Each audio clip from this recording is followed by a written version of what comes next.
Hello, and welcome back to Firefighting in Canada this week. Today's edition is brought to you by VFIS of Canada, a division of CVIS Incorporated, Canada's largest insurer of firefighters. I'm Justin Bellmore, and this is your firefighting news. Your top story: the Edmonton Fire Chief says laying charges on irresponsible smokers may change their behaviour and prevent accidental fires. Then, the Ontario Association of Fire Chiefs and TV personality Jenny Jones team up to fund new gear for a volunteer fire department. And Volunteer Vision columnists Tom DeSorcy and Vince MacKenzie sit down with Firefighting in Canada, the podcast, to speak on the challenges of recruitment, retention, and training demands for firefighters.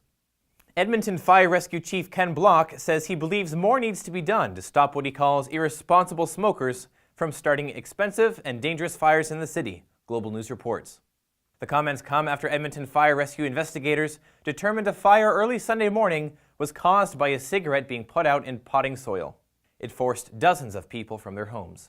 Edmonton police said no charges are being contemplated at this time. Block says there is a charge of arson by negligence, but that it has a burden of proof that is very high. He says perhaps one day, if there's a charge that sticks and leads to conviction, it may send a message that changes attitudes about careless smoking. To date in 2018, there have been 54 fires related to smokers' materials, with an estimated $19.3 million in property loss, the EFRS said. Block said he would also like to see sprinkler systems in all new residential buildings moving forward, but in the end, it all comes down to those putting out those cigarettes.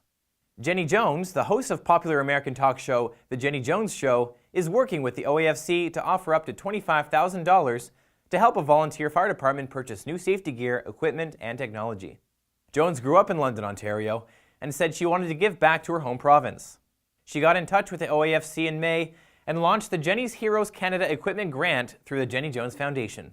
Applications will be reviewed by a validation committee from the OAFC and shared with Jenny's Heroes Canada. Grant submissions opened July 23rd and closed Friday, August 31st. The successful applicant will be selected by September 24th. What is the status of today's volunteer fire services in Canada? Recruitment, retention, increased training demands, and an aging membership will form the conversation alongside succession planning and meeting the needs of the future. Here is a sneak peek from Firefighting in Canada Volunteer Vision columnists Tom DeSorcy and Vince MacKenzie, two chiefs at the heart of volunteer fire service delivery. Quality over quantity, which means there's probably going to be less fire departments doing more. And I think less is more, and I've said that for years, especially in my own province. Regional fire services, the joining together of resources, and not only just in trucks and equipment, but in personnel and also in experience is very, very important. For the full episode, just head over to firefightingincanada.com and search under Hot Topics and Podcasts. This is Annex Business Media's Niche TV. Thanks again to VFIS of Canada, a division of CVIS Incorporated, Canada's largest insurer of firefighters. Stay tuned for our next episode of Firefighting in Canada this week on Friday, August 17th. I'm Justin Bellmore. See you next time.